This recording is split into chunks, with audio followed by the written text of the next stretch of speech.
Good morning, comment allez-vous? How are you? Hope you had a wonderful weekend. Hope you had a wonderful holiday on Monday.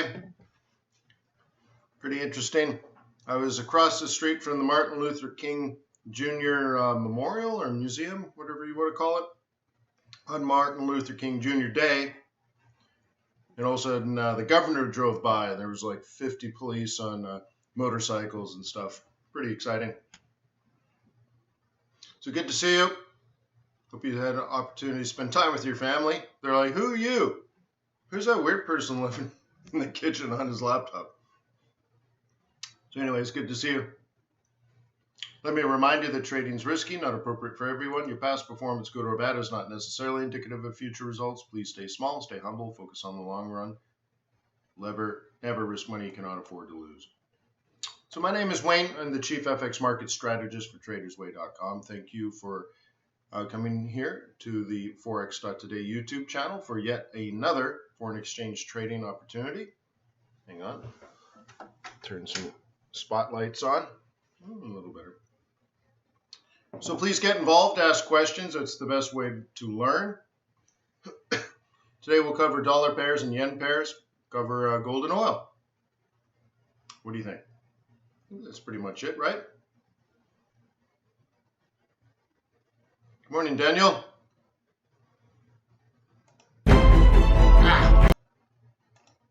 Sorry, wrong button. All right, so let's just get to it. I feel like I need glasses all of a sudden. I'm like, uh-oh. Okay, let's go through. Where are we going? Yada, yada, yada, yada, yada, yada, yada. What do you think? Let me zoom in. Well, first of all, the reason I zoomed out is there's something going on down here, right? Seems like some sort of destination. Okay, give it a couple of clicks. Let's zoom in. Okay. So maybe, just maybe, on a weekly basis, we work our way down to here. For that to happen, where's my drawing tool?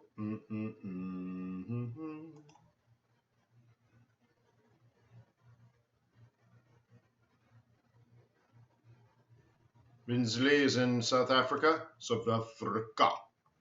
Cool. Such a beautiful country. All right.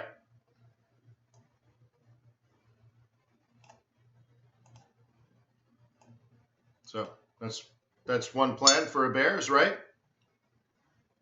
Eurozone slowdown with a rise in oil prices? I don't know. Something to that effect. Can we do it USD CAD as well? Absolutely, Roland. We can do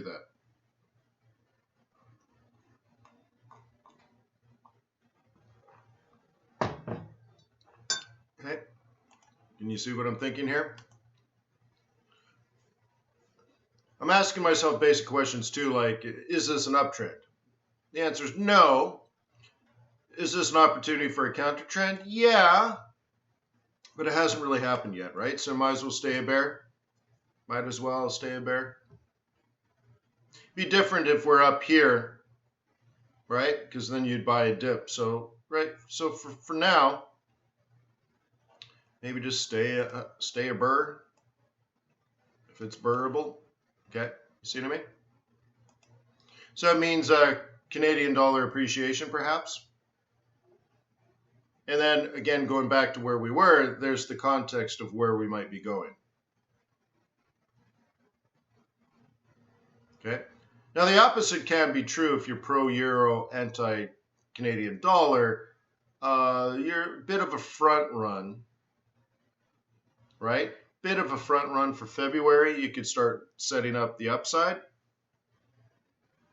Follow the price where we are now, this thin line. Someone's going to treat this as support, don't you think? So here's the price we're at right this second. Drag it across. Okay? You're like, So maybe that's a launch pad for somebody on the upside. I have it currently, that price is at resistance, right? So down before the up. So we'll see. Okay?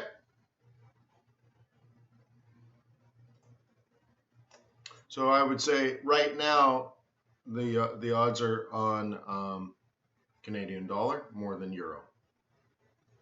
Looking at USD CAD for Roland. This one's for you, Rolly. Okay, this is daily. Could you see that someone would want to treat this bullish on a daily level? With that in mind, this was this morning's buy zone. I hope you guys are day trading. And with that, this is the target. Okay? It's actually a little higher. You might go CPP R2. Okay? But bear in mind that is aggressive. Worked here though. Okay? Here's Monday. Oops, let me redraw this. If you're day trading as a swing trader, that's a buy zone, that's a buy zone, and that's the buy zone. Okay? Target here, pink zone, target here, pink zone, target here, pink zone. Okay? Did it work here? No, didn't work there. Crimea River! Crimea River! Wow, I can't do Justin Timberlake. I thought I could right there, but it's just too early. I can't go JT until afternoon. You don't have to say anything. I already know. I heard it from them. Yeah. So, there we go. So what might happen tomorrow, you say? I say, well, if you're going to do what worked here and do what worked here and do, then you would do this tomorrow. So you might spend New York, preparing tomorrow's trade. I know, right? But that would make you like planning ahead, setting things up and having, a strategy in place. I don't know. Roland says, so you're on this selling. So you're not selling on a time. What time frame are you selling, Roland? $1.13, huh? Let's add this. Where are you? What? You mean 133. What do you? What?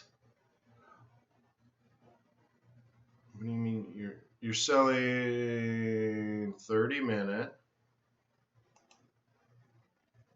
and you're selling I don't understand your 113. Am I all blurry on this? This is USD CAD 133.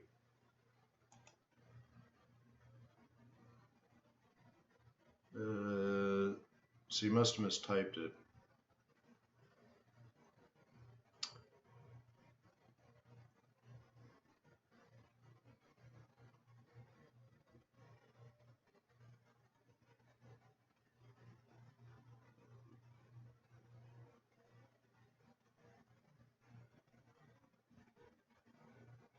Chuck, you wouldn't. You would pick one.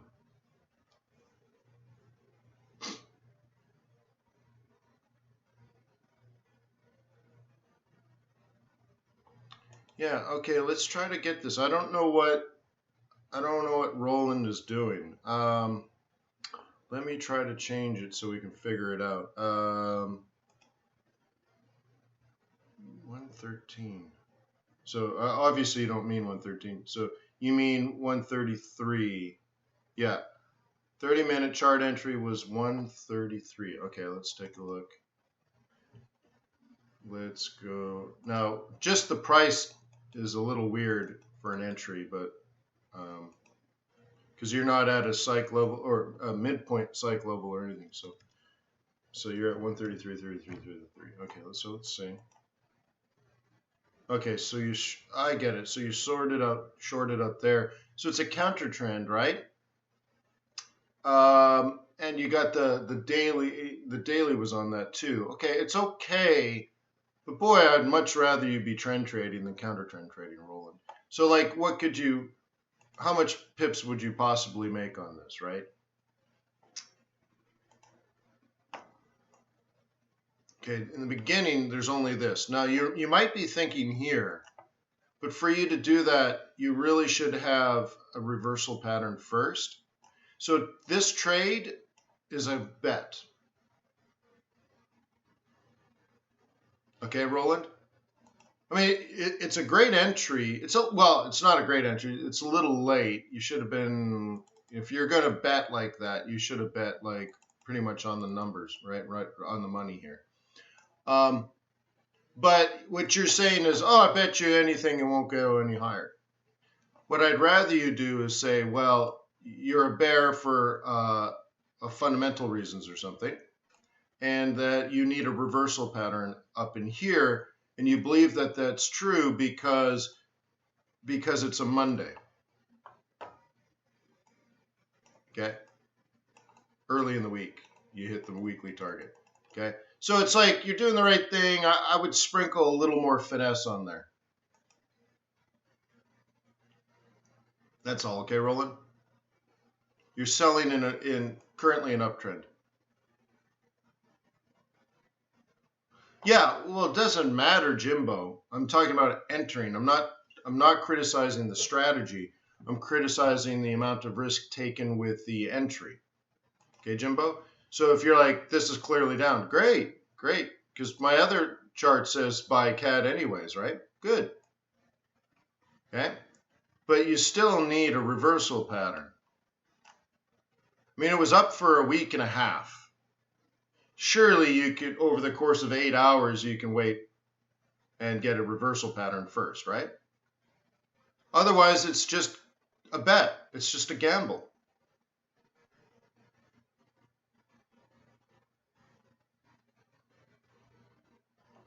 Okay? You see what I mean, Jimbo and Roland?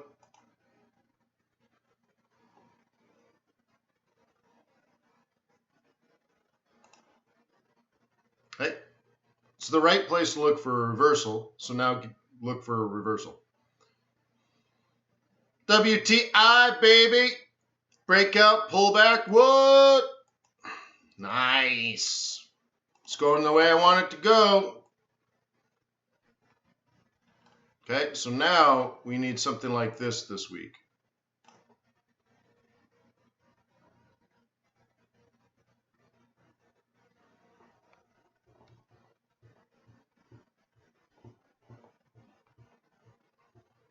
Cool. Well, Roland, so on a demo account now, Roland, wait for the reversal pattern, right? Just, you're already in the trade. Great. So now on your demo, wait for the reversal pattern and take the trade again, and then see if there's any significant difference for, like what did it cost you to wait?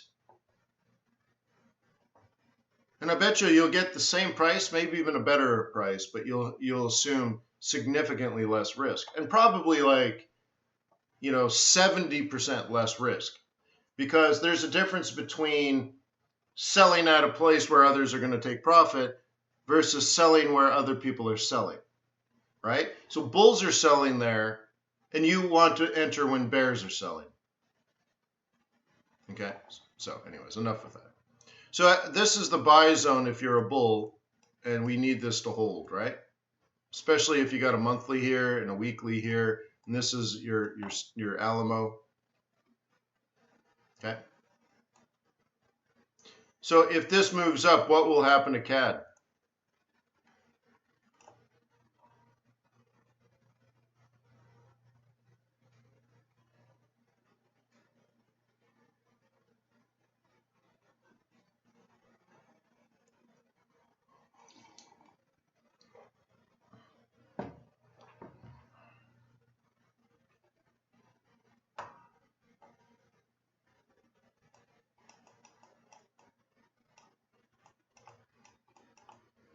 So that means the Euro CAD would probably fall, right? USD CAD would probably fall. Cool. Buy, sell. Something like that, right? So pay attention, bruh.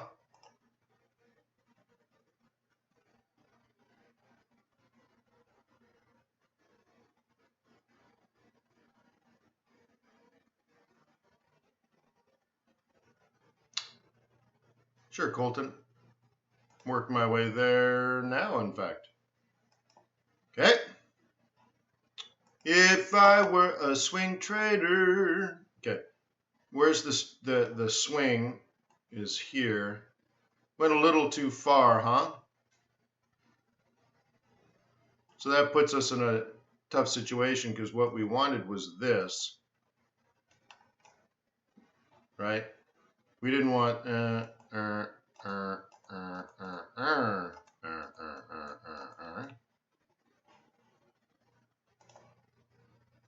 okay, but it's the beginning. So mixed bag here, right? So that doesn't look like it's trending well, but I sure like that giant candle. What do you think? It's a lot of challenges. So if I was a bear, I would sell right about here. Right? So a pachow would get you down there. Pachow! But then you got to deal with this as a bear. Okay?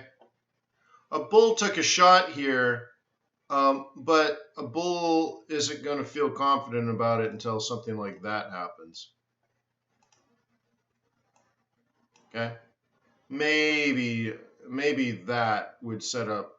Now, don't get all like inverse head and shoulders on me because there's no trend, so you can't reverse something that isn't trending, right? But so you see what I mean? Like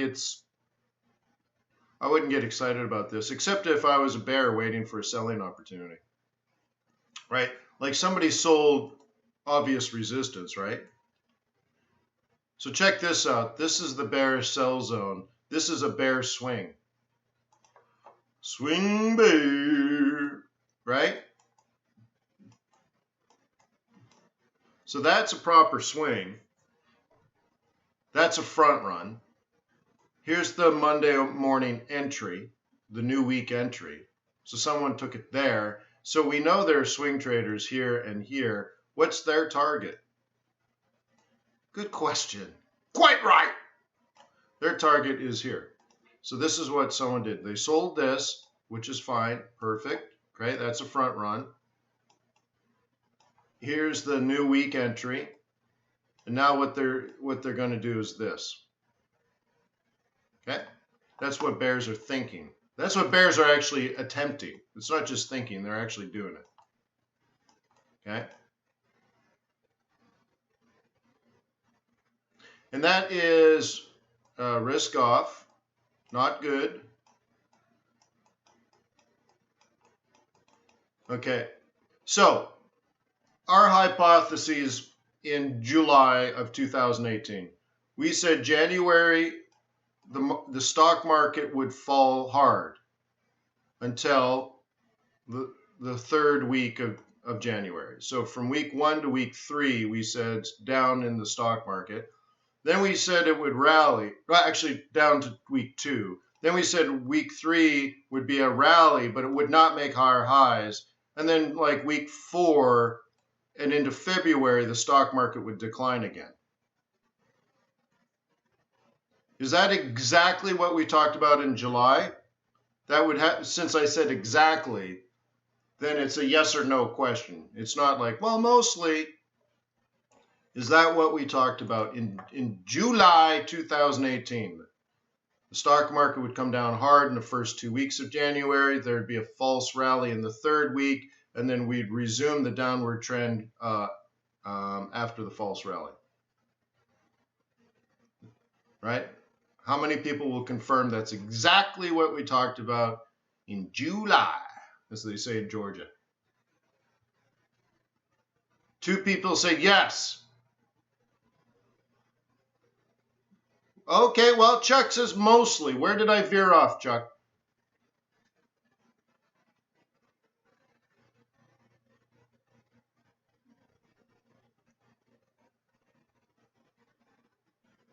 Michael, they're placing trades. They're just setting up trades and all that. I'm interested to hear where Chuck said I was a little bit off. But lots of yeses. But yeah, let me know, Chuck.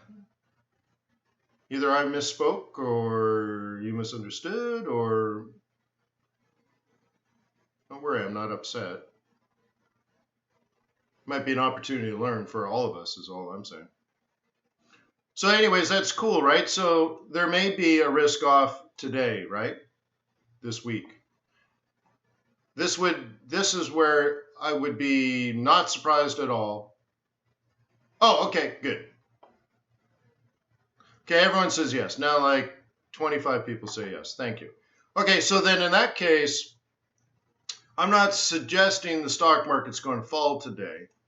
I'm only suggesting that you should anticipate the stock market falling. And if it does, it would change things from, a risk-on mood to a risk-off mood. Okay? CAD would probably fail. Yen would probably appreciate. I don't know, JPY. Would appreciate. Swissy would appreciate. USD would appreciate. Right? Bad news makes the dollar strong. Right? Aussie would probably come down. Kiwi would probably come down.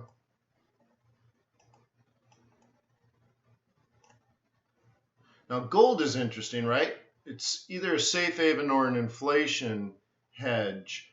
There's very little inflation in the United States, but there's a lot of inflation creeping into emerging markets again.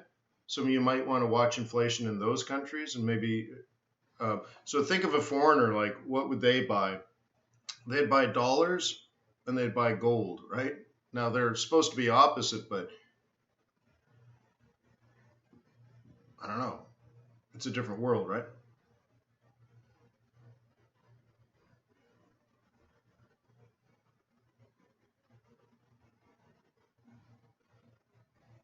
Is that right? It's on the way, Wayne, already selling. All right, well, good. Well, I told you in July,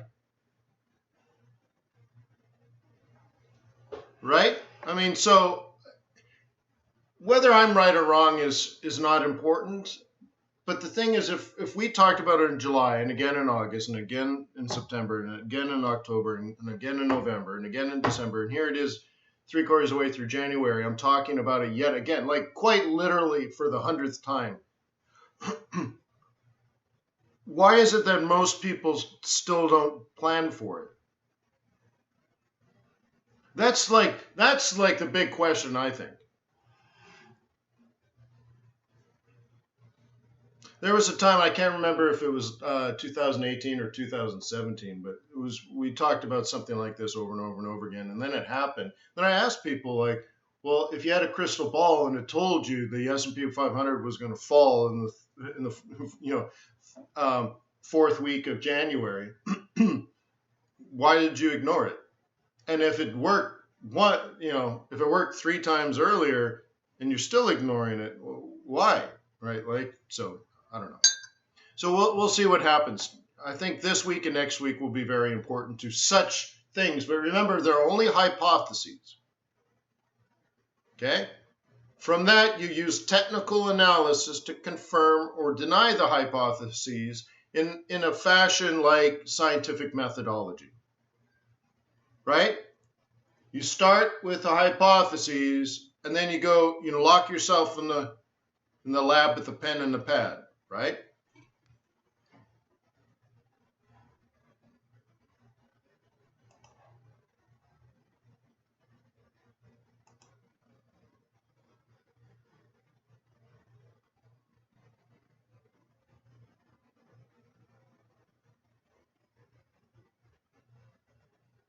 Maybe, but who cares about boatloads, right?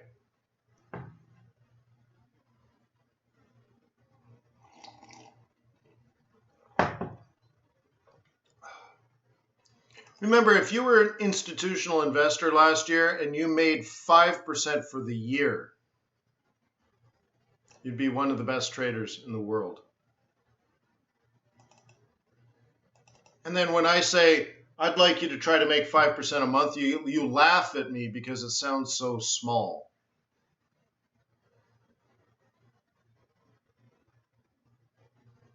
Okay? And I'm trying to prepare you to be an institutional investor that can beat 5%. I mean, again, this is a path. You want boatloads. That makes me think of, filthy, stinking rich. If you want to get there, you need to treat your trading like a business. You need to treat it like you're in school, you're developing skills and knowledge and speaking the right language and having the right attitude, right? Walking the walk, talking the talk, so that you can be in the professional industry one day, either as a money manager or a portfolio manager, a hedger if you're hedging someone's risk. But the secret to success in this whole industry is assets under management, not making boatloads of money. You know what I mean? So I think you should look at it like you want to become a brain surgeon. You write it down. I want to become a brain surgeon. It's going to take me 8 years. I'm going to have to do a lot of study. And you probably shouldn't be in it only for the money. Hey, brain surgeons make good money. But do people really walk in? I'm sure there is. Are people, walking into medical school saying, I got to work my butt off for 8 years, and then I got to intern for 2 or 3 years, and then I got to do residency for 2 or 3 years. So after 12 years, I'm going to be filthy, stinking rich. And you'll be saving people's lives. I think financially, being someone's financial advisor, I think is even more important than being someone's doctor, where they're bringing you on a stretcher and they're like, help me, doctor. He's only got 3 hours to live. I'm like, should have seen me 30 years ago. What are you going to do now, right? But if you help someone with their money, even after they're dead, their money will still be around, and you can protect their friends and family, loved ones, and their estate, and all that kind of stuff. Like managing someone's money is very similar to. It's more important than saving their lives or keeping them healthy, keeping them alive, jabbing them with a little more adrenaline to keep them alive one more day to enjoy their billions. Taking care of someone's money, I think, is even more precious and more important. So you should go into the industry with that attitude, and if you do, I think you'll do just fine financially. Okay. So yeah, if you're going to sell the stock market, great. Options would be a great choice. Okay. Now what? Euro dollar. It's been in a downtrend for a while. Let's review. Down, down, down, down, up, up, sell. Down, down, down, down, up, up, roll reversal, sell. Down, down, down, down, up, up, roll reversal, sell. Down, down, down, right, up, up, roll reversal. See? A little bit of consolidation. Down, down, down, down, up, up. Look, roll reversal. Down, down, down, down, up, up, roll reversal off this one. But the rate of which it's falling is slowing, right? And check it out. There's our target, y'all. So that's about a week and a half worth of trading. Remember, we did all of this way up at the top. Remember, I wrote sell zone, hello. So now we're down here, and now we get to the point of, uncertainty, because that is support, right? And someone may even argue this is the support.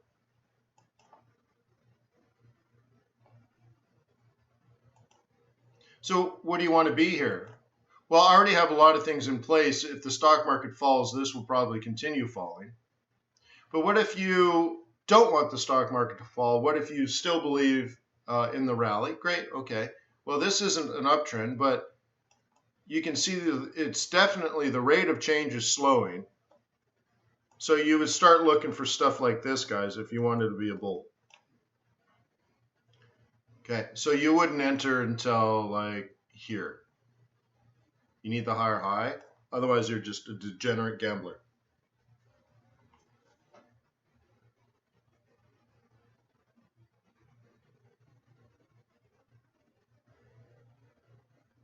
Gold did it. Oil did it. Bitcoin did it.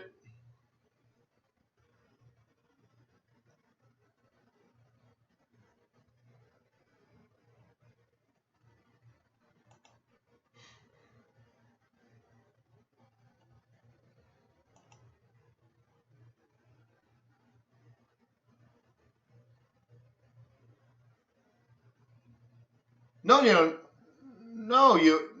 no. A role reversal is an entry, Michael. Look, let's no, that one. And where are we? Gold. Yeah, okay, we can kill gold. Okay, cool. Template. Blank. Okay. How to Trade a Downtrend by Wayne McDonald. Down, down, down, down. You make a new lower low. Up, up. Right? Down, down, down, down. So as soon as I'm down in this position, I always look left. I drag it across and I say, that's where I'm going to sell. In the future. So I get up into here, I sell. Down, down, down, down. I draw, I look left. These are role reversals. What used to be support becomes resistance in the future. Up, up, sell. Down, down, down, down. New lower low, look left, drag it across. New sell zone. Up, up, down, down, up, up.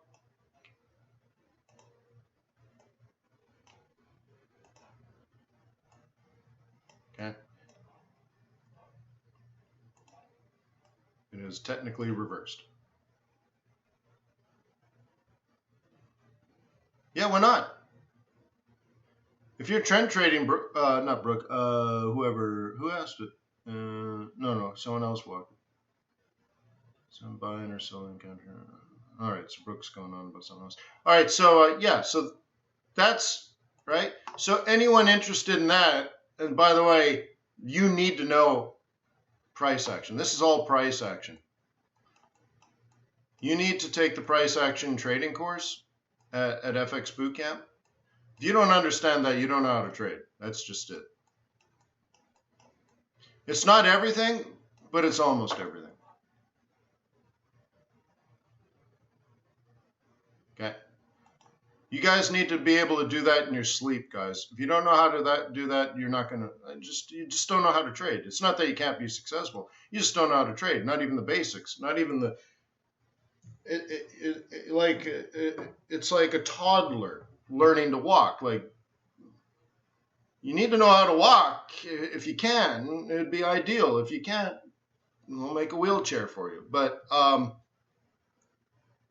right? I mean, so you need to know trading.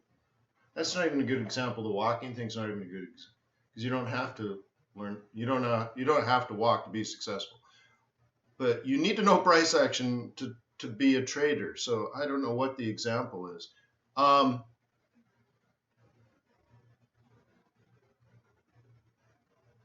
Yeah, I mean, golly, right? So you need price action, and you need to know how to trade support and resistance. So that is the key levels of support and resistance for me are pivot points, right? So I can't imagine trading without pivot points, because then like I would never know targets and entries and stuff. It would seem really, for example, I was listening to old testimonials from FX Bootcamp from 2004 or 2005. And one of the testimonials that the FX Bootcamp member left was that they found it powerful how I taught them to trade with support and resistance and with pivot points. And up until then, he'd never knew how to do that. And it was so important for his success that I taught him that in 2004.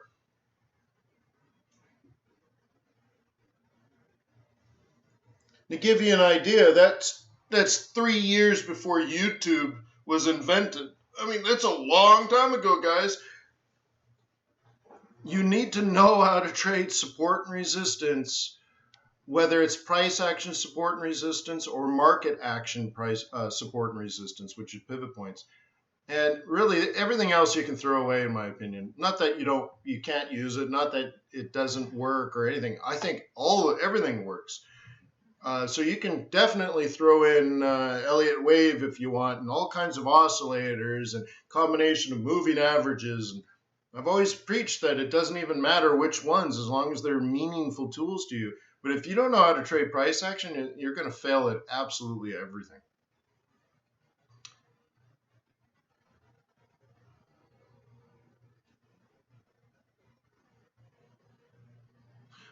Azabo says, what about stops? Okay, so you do it this way. Let's see if I can do it with my drawing tool. So you sell here, great, right? Down, down, down, down. Where's the sell zone? Look left, drag it across, right? So you sell here. So where would your stop be for this one? Actually, we got to stop back here. Where would your stop be for that one? Your first one, above here, okay? Then down, down, down, down, up, up. Where's your stop for the second one? Well, you'd put it here, right? Good. And then move this one down. So now you have two stops at the same price. Okay? So one will get knocked out. Well, I guess they'll both get knocked out for a loss. Let's see. Down, down, down. Here's a third one on the roll reversal again. Look left. There's a roll reversal. So now where would you put your stop for this one? Here. So now you move this one here and that one. So there's three here, right? One at break even, one at profit, one at loss. Down, down, down, down, up, up. You sell one here. Where would you put the stop for this one? Above here. So you got this one here, right? Then you got that one here. Then you got that one here. And you got that one there. So now this is times 4. Okay?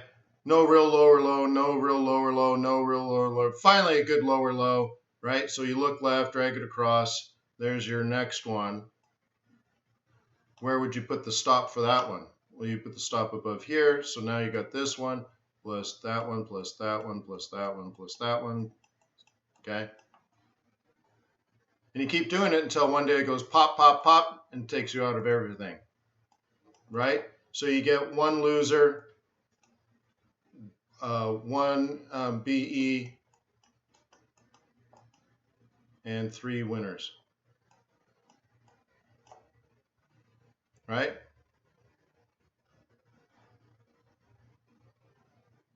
That first one is a gamble? This one? No, you kidding me? Off of here? I guess because you're saying that.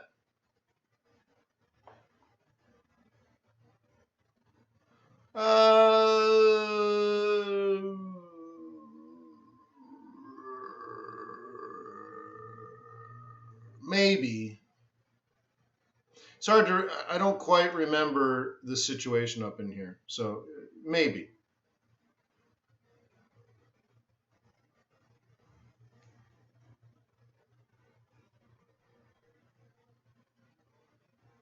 Oh, after this?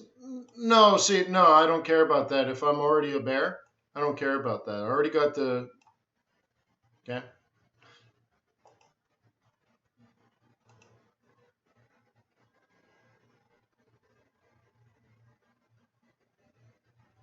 Yeah, okay, so I can see it now. I remember this one now. Yeah, we just missed the monthly target. I don't know. I don't know. Maybe. It's one of these things where it's sort of a judgment call. We essentially hit the weekly target and the monthly target at the same time. Okay, so selling that, I get it. I see what you're saying. Yeah, well, I wouldn't call it a gamble per se. And in this point, you're selling off of a monthly pivot, off of a weekly pivot, off of an early target, and you're risking where's your stop, here or here, right? So you're only risking this much. This is a proper entry. But yeah, this is lower risk for sure, and that's why I even wrote it out for you, sell zone and stuff. So yeah, I see what you're saying, Jimbo. I mean, yeah, it comes down to, yeah, I suppose the analysis you had going in, right? So like, I might argue, especially at the time, I don't know, we might have had a trade plan that said, okay, we're going to swing this. Here's our swing entry. Okay, and this is our target. A combination of the monthly pivot, right? Monthly M4, but also weekly R2. So we're looking at this like we're trying to get to 115. And somewhere around 115, we want to get short. You see what I mean? And 115, I'm sorry, I can't even see that. 115, I guess it's closer to 116, right? Well, anyways, we know somewhere around here we want to get short. Okay, so a bearish engulfing candle might be my trigger. Okay, but if that monthly pivot wasn't up there, yeah, then yeah, I would see. So it would have been important. So in fact, I might have started the analysis much differently. I might have like only on this time frame had only really cared about this area here, right? But yeah, so anyways, when I see this pink area and this gray area overlapped, it's definitely not a buy zone. Okay. So anyways.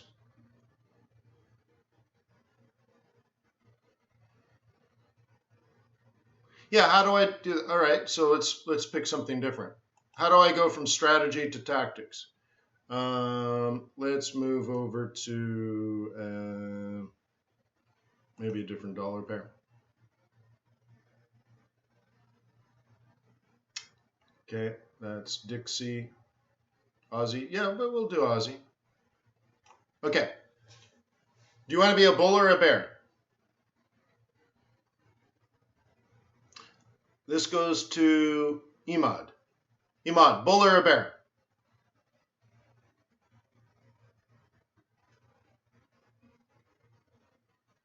By the way, we said this would come down if the stock market was going to fall.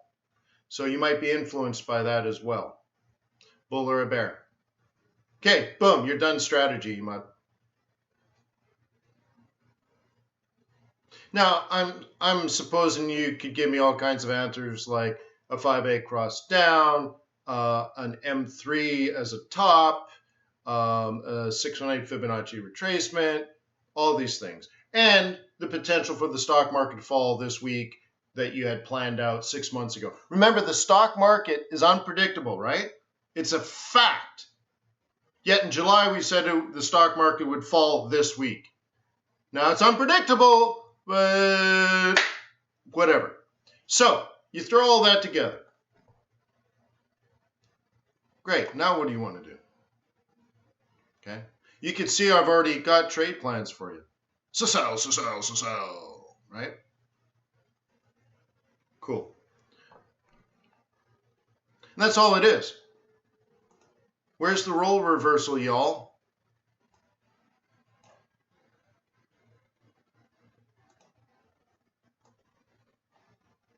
Okay. There. That's your tactics now. See? Easy, right?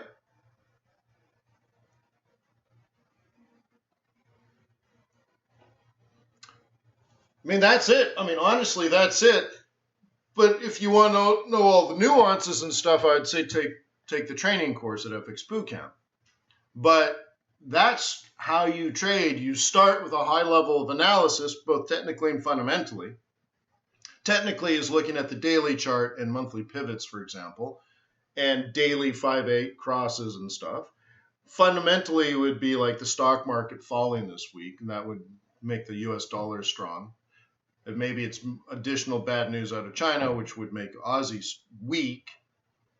Okay.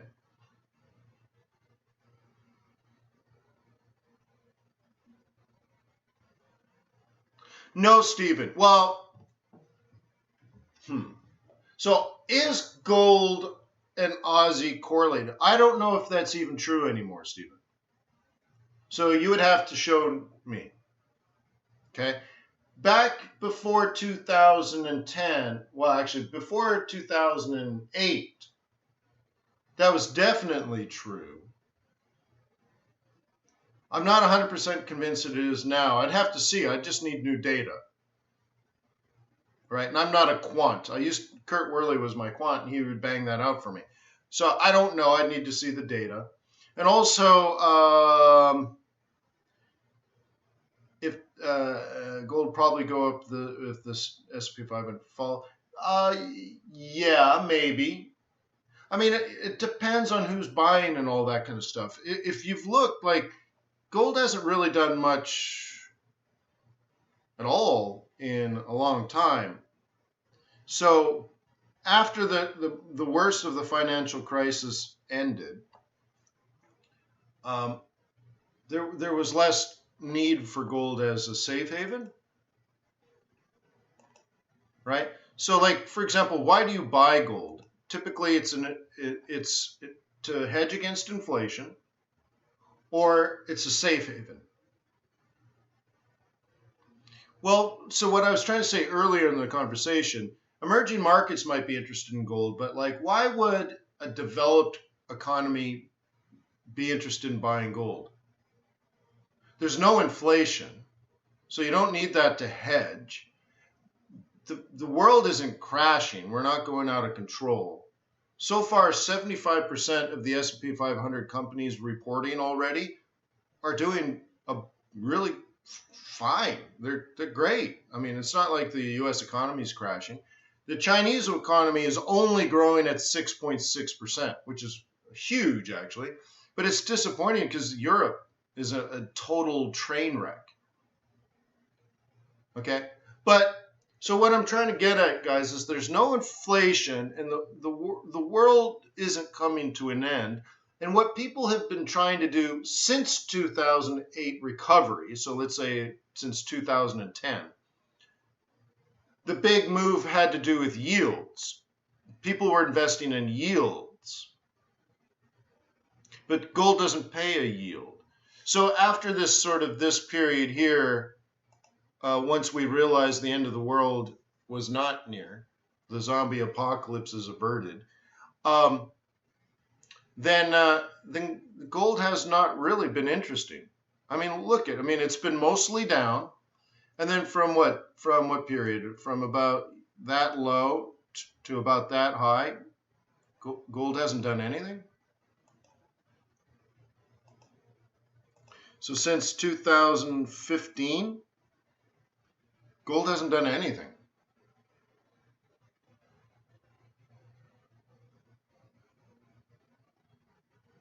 Venezuela considers it safe haven. Yes. That, by the way, did you guys read? I think it was the World Bank that did it. Yesterday, they released a report on Venezuela. They have hit an all-time record, 1,000,000% inflation. That's awesome. That's awesome. They have more oil than Saudi Arabia, and they hit 1,000,000% inflation.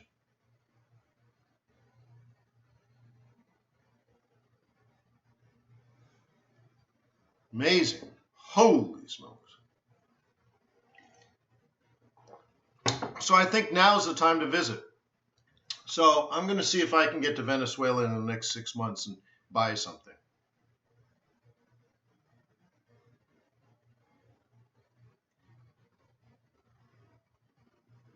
Yeah, but what I'm saying, Michael, is if you're already wealthy and you live in a stable world, why would you invest in gold? Now, physical gold you have to put in a vault.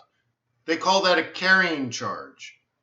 Like if you buy a bunch of wheat and you buy it today, but you don't actually need it for 3 months, but you got a good price today, well, you still have to store it somewhere for 3 months, and there's going to be fees for that, right? So those are carrying costs. So when you buy a bar of gold, let's say you buy a bar of gold, right? I've met people that have more than a ton of gold, physical gold in a vault, a ton, 2,000 pounds, okay? Anyways, you got to put that bar now of gold in a vault with security and guards and all that kind of stuff. So it costs you money. You don't make a yield. You don't get paid an interest payment every 3 months or twice a year, right? You have to pay a fee every month to hold it. So you're losing money just by holding gold. You could buy a corporate bond right, and make 5% a year. That's what people are interested in. Okay? Oh, sorry. Yeah. Okay, but still. So I'm just saying, unless you live in a place with 1,000,000% inflation, so like maybe Turks want to buy gold, right? Maybe people in Iran want to buy some gold. Maybe people in Venezuela want to buy some gold, right? Okay, and gold is useful. It's an industrial product. It's a medical product. There's lots of use for gold. We use it for jewelry. So really, I think I don't know. So I don't get. Again, take yourself out of the individual situation that you might be in. What would you do if you had $1 billion fund and you needed to make 8% a year? It's both. No, this is live, Zihad, but yeah, so I'll answer your question. But anyways, so think of it this way. You're an institutional investor. A university like Harvard has invested into you, and they're like, okay, we need to spend 5% of our endowment every year on running Harvard, right? Plus there's 2.5% inflation. So really to be safe, you need to make 8%. And if you make 8% a year, and that's after fees, you need to pay Harvard 8% a year. And if you can do that, we'll give you more money than you could possibly ever need. But if you fail, you're fired. Okay? So 8% is the number. Would you buy a lot of gold? Either gold futures or physical gold. Well, it's not paying you a yield, so now you need it to appreciate, but it's not going to appreciate 10% a year, is it?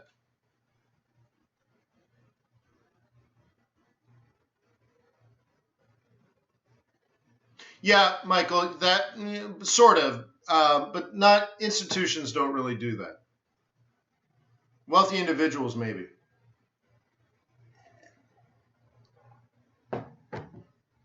Okay. Long nat gas, nat. Let's talk about that. Let's go to the energy complex. Does natural gas? So who asked me this? BM. Hey BM, do you believe, or do you think, or do you happen to know if nat gas still has an inverse relationship to oil? Meaning if oil goes down, natural gas goes up?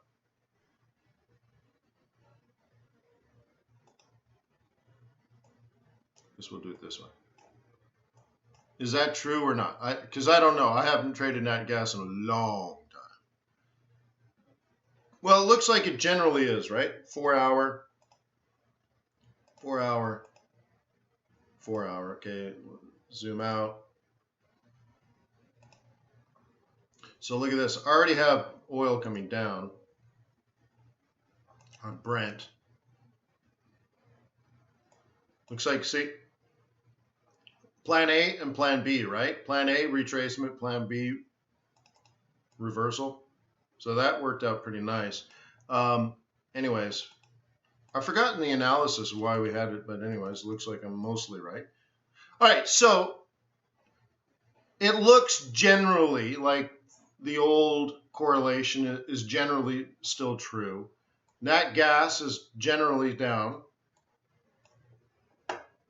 American oil is generally up. International oil or British oil is generally up. Okay? So we can say there's an inverse relationship between oil and nat gas. Okay, cool. So is now a decent time to buy some nat gas? Well, we have a monthly M2 as our floor and a well-established floor. Okay? We have had a significant, let's say, bullish engulfing move. So now the question is, can we get sort of essentially a double bottom? And if so, we're going here. If that's the case, we need oil to drop very significantly again. Okay? So that would be an R1, S1 move. So that would mean oil in the United States is dropping to $40 a barrel again, or 42, we'll say. So we're going to drop from 53 to 42, if that's correct. If this is going to go from here to here. Okay? This we've already set up to reverse and has now created a top.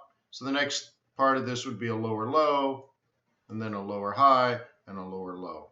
That's Brent, and then WTI would follow. So what you're predicting, in my terms, is at least a $10 decline in oil. So let's say you were going to be a guest on CNBC in a week or in tomorrow. And you were going to make this call on TV. You're like, yeah, we're at 53. It was a good rally while it happened. But let me give you the 3 reasons why I believe oil is going to drop $10 a barrel to at least $43, but potentially down to 40. Looks like actually $41. Okay. But anyways. Could you give me 3 good fundamentals? Well, you could say nat gas, right? You could say, well, in the energy complex, nat gas is ready for a reversal as well as Brent oil. And both of these things will drag WTI down. Predominantly, perhaps the Chinese slowdown. So there's another reason. You expect a significant decline in the stock market. That would also do it. So on and so forth, and you'd have to explain why it would drop. Well, Michael, it's not me. I'm not saying 40. If this is going up, if nat gas is going to 4.5, let me get rid of this. We'll call it 4.5. It's a little higher, but 4.6. Okay, if this is going up to 4.6, based on correlation, WTI is going to 41.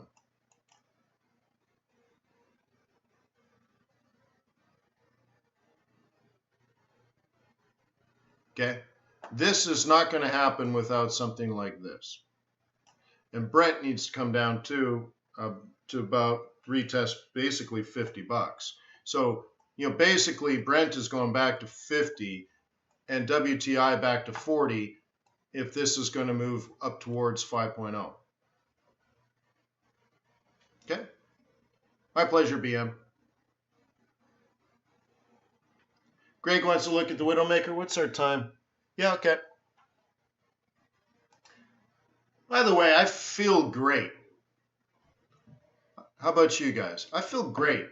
I feel like spring is coming already or something. I feel like It was a beautiful weekend here. It was freezing cold, probably the coldest night of the year. But I have a giant fire pit in the backyard down by the water. And my son and I were out there. It's freezing cold and beautiful full moon above us and a big fire. And we just had a good father-son time.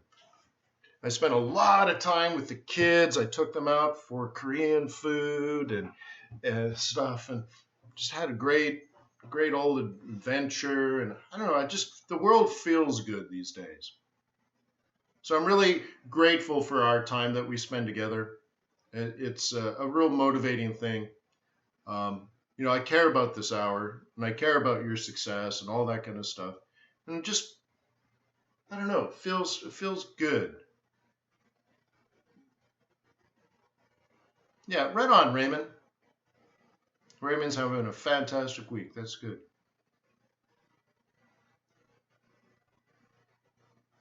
It's cold in Tokyo, yeah. Yeah, I might go to Hong Kong this week, and I'm looking forward to that because it's warm there but not hot, so that could be interesting.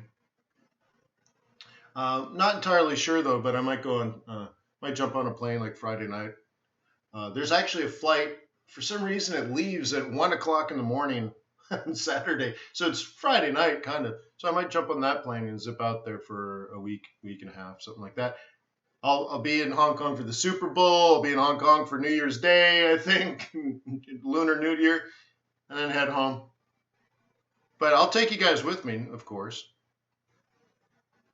How many people were here with me? I guess it was a year and a half ago. We traded from the boardroom on the 140th floor. In Kowloon with a big view of Victoria Harbor. How many people did that with me? We did that for about a week, I think.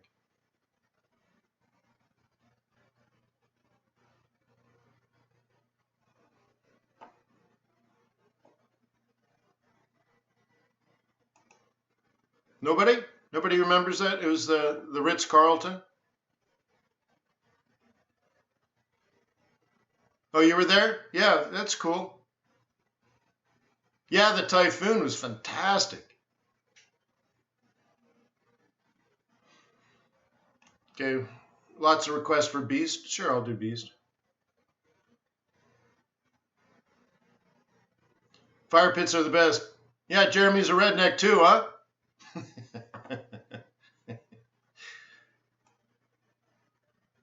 Got married by a fire pit. So anyways, I might do that one again. I looked at some of the other old hotels. There's some really nice ones in Hong Kong, of course. But I don't know, the Ritz-Carlton's just so easy. All right, so anyways, let's get back on this. Beast, huh?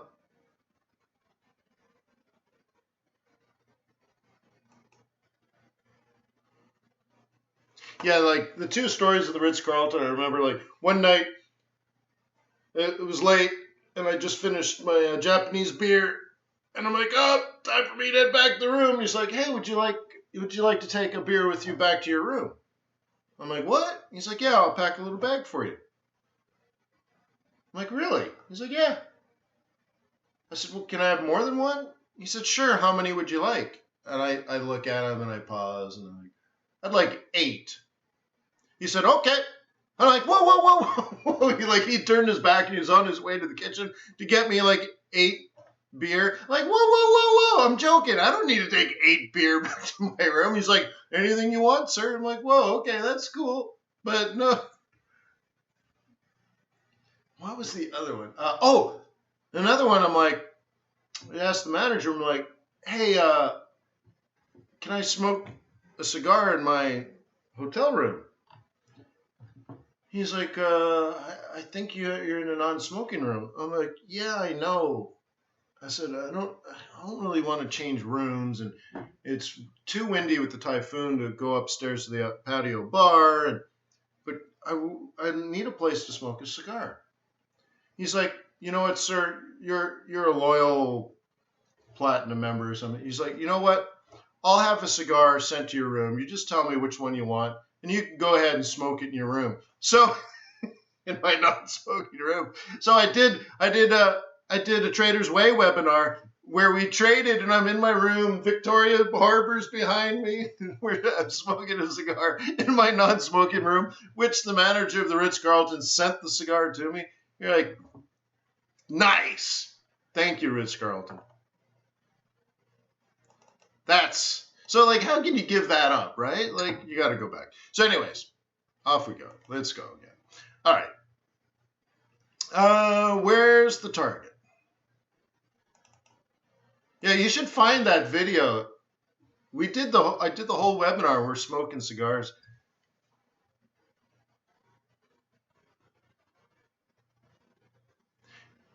Yeah, Ricky. In fact, I looked up the weather, and they said the low in Fahrenheit was 60, and the high was 64. So between midnight and noon, there was only 4 degrees Fahrenheit difference, which is like basically the temperature never changed.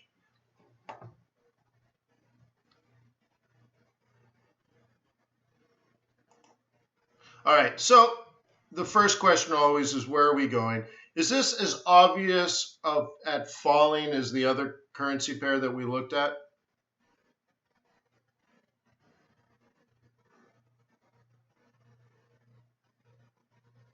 Jimbo, this was like late at night.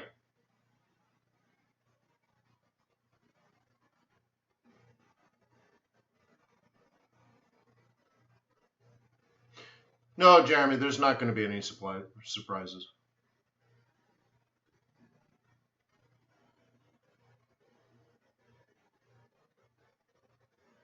Michael, you're in Ecuador? Cool, interesting. Oh, I have.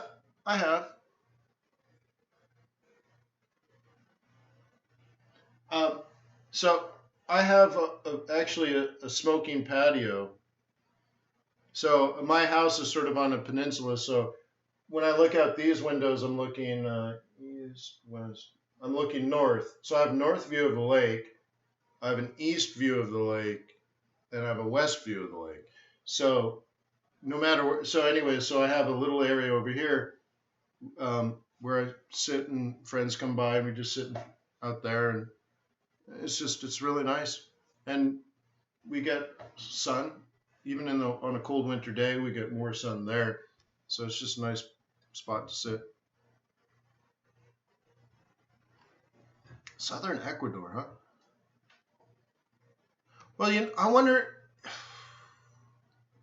if I was in Venezuela, maybe I'll zip over to Ecuador. It's not that close, but like, maybe I'll get on a plane and come visit you. Or meet me in Curacao. We'll smoke a cigar in Curacao. All right. So anyways, so I look at this. I forget what the other pair was, but the other pair seemed very down. What was it? Not Euro yen, Aussie yen, Kiwi. Maybe Kiwi yen, was it? Maybe. It was very, very down. We already had a 5A cross. We already kicked off of a M2, I believe. Pound yen has not done that. So Great British Pound is strong relative to whatever other currency we looked at. We're at a monthly central, and it's not falling. We're not at the M2. We're not at the M2, but we're in the area that you can consider selling. But I think what you need is the sort of the systemic risk off move. Right now, the pound short has been overplayed, right? Maybe maybe the recovery is almost over, but it ain't over yet. So whatever other currency pair we looked at, it was much more clearly down. This is not clearly down. We're still between the moving averages. We're still above the 5 EMA. Okay, this is nothing like the other pair. So I would sort of separate these and find out, first of all, what the other pair was. Was it Kiwi yen, maybe? But I would say in a risk-off move, maybe the other one was the better sell first, because you have to pick which ones you're going to sell in what order. So you do a relative strength, and you say, well, if the market falls systemically, the pound yen should probably be the last pair you sell. And there's going to be like 2 or 3 other currency pairs you sell first. Like maybe a Kiwi yen, Aussie yen, they move first. And then after maybe, let's say, a week of Japanese yen strength, the pound just collapses under its own weight. And then it will be the next one to move, and the other ones will be oversold. So you don't want to resell them. You want to sell the next move, right? So yeah, you're in a webinar. Yeah. Was it CAD yen? That makes sense. It'd be the same as Kiwi yen, right?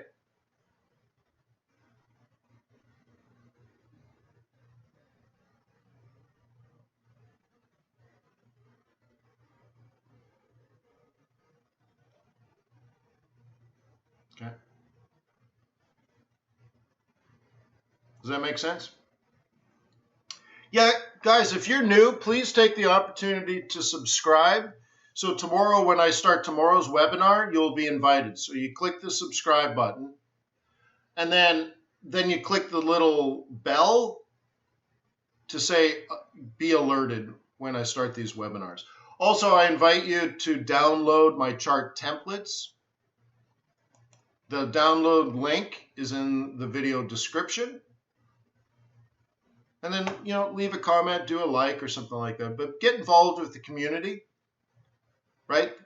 There are traders in our webinar right now that have been with me for over 10 years. So you're truly joining a team and a family. So make the opportunity, or at least take the opportunity to think of it that way. All right. It's not like I'm just some young kid YouTuber. I've been around the block a few times. So ask questions, get involved, be a proactive contributor to the community, and I think it'll pay you back dividends.